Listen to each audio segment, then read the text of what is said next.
Welcome guys, সোমনাথের রান্নাঘরে তোমাদের সবাইকে স্বাগতম। আমি শেখ সোমনাথ তোমাদের সাথে। আর আজকে আমি তোমাদের কাছে একটা নতুন রেসিপি নিয়ে চলে আসি, একেবারেই নতুন রেসিপি, সোয়াবিনের পোলাও। কিভাবে সোয়াবিন দিয়ে আপনি সুস্বাদু পোলাও করতে পারবেন, এটা তারই রেসিপি। তো পুরো ভিডিওটা দেখুন রেসিপিটা দেখার জন্য। এবং ভিডিওটা ভালো লাগলে অবশ্যই লাইক করবেন, শেয়ার করবেন এবং কমেন্ট করে দেবেন।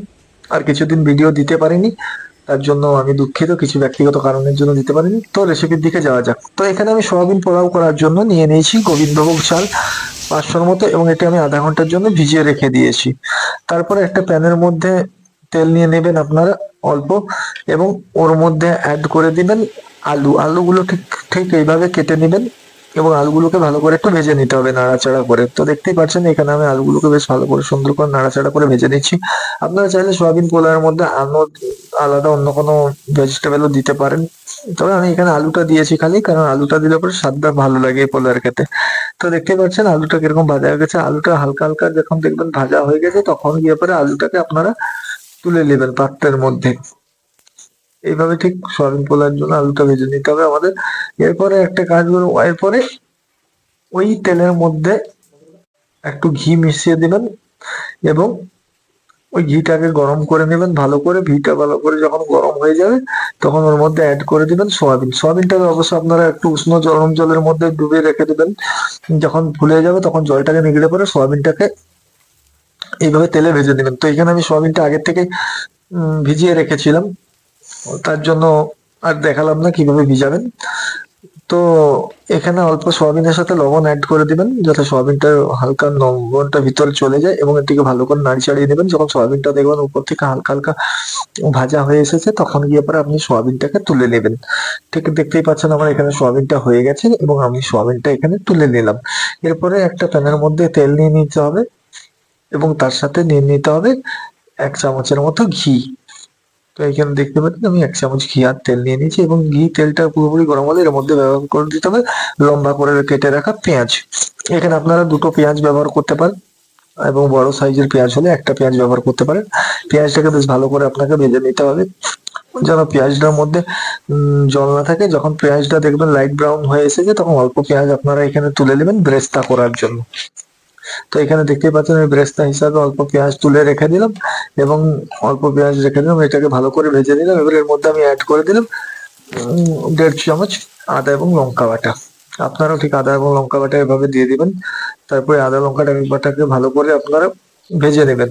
যখন দেখবেন আদা লঙ্কা বাটাটার তেল ছেড়ে দিয়েছে, তখন তার মধ্যে ব্যবহার করে দিবেন নুন, হলুদ 1 চামচের মতো, তার সাথে দিয়ে দেবেন 1/4 ধনে পাউডার, 1/4 জিরে পাউডার, 1/4 লঙ্কা গুঁড়ো, এবং গরম মশলা দিয়ে দেবেন 1/2 চামচ। তারপরে এটাকে ভালো করে আপনারা একটু কষে নেবেন। এটা হালকা ভালো করে কষে নেওয়া হয়ে গেলে পরে এর মধ্যে ব্যবহার করে দিবেন জল। আর একটু জল দিয়ে দিবেন, মশলাটা যাতে না পুড়ে যায় এবং তেতো ভাব চলে আসে। তো মশলাটাকে একটু বেশ ভালো করে কষে নেবেন। হালকা যখন দেখবেন উপরে জল চলে এসেছে, ঠিক সেরকম সময় দিয়ে দিবেন সোয়াবিন আলুটা এখানে দিয়ে পরে একটু বেশ ভালো করে কষে নেবেন।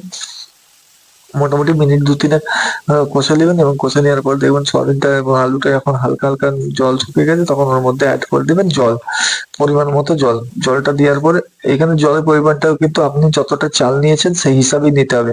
এবার এখানে কিছুক্ষণ ঢেকে রেখে দিতে হবে 2 মিনিটের জন্য। যখন দেখবেন ফুটে গেছে পুরো জলটা, তখন এর মধ্যে অ্যাড করে দিবেন ভিজিয়ে রাখা গোবিন্দভোগ চালটা। তো গোবিন্দভোগ চালটাকে এখানে আপনি ভালো করে জল ঝরিয়ে রাখতে হবে। এখানে গোবিন্দভোগের চালের জায়গায় আপনি চাইলে অন্য কোনো রকম চাল ব্যবহার করতে পারেন, তবে আমি সাজেশন করবো গোবিন্দভোগ চালটা দেওয়ার জন্য। পোলাওয়ের জন্য গোবিন্দভোগ চালের একটা সুস্বাদু ভাব থাকে, এবং এর মধ্যে খুব সুন্দর একটা সুগন্ধ আসে। তো এইখানে দেখতেই পাচ্ছেন সোয়াবিনটা চালটা দিয়ে পরে আমাদের হয়ে গেছে, এবং পুরোপুরি জল যখন শুকিয়ে যাবে, তখন ওর মধ্যে অ্যাড করে দিবেন বেরেস্তা, দিয়ে দিবেন অল্প পরিমাণে জিরে গুঁড়ো, সরি, গরম মসলা, এবং সাথে অল্প ঘি দিয়ে দিবেন, এবং এইসব দিয়ে পরে এটাকে দমে রেখে দিবেন।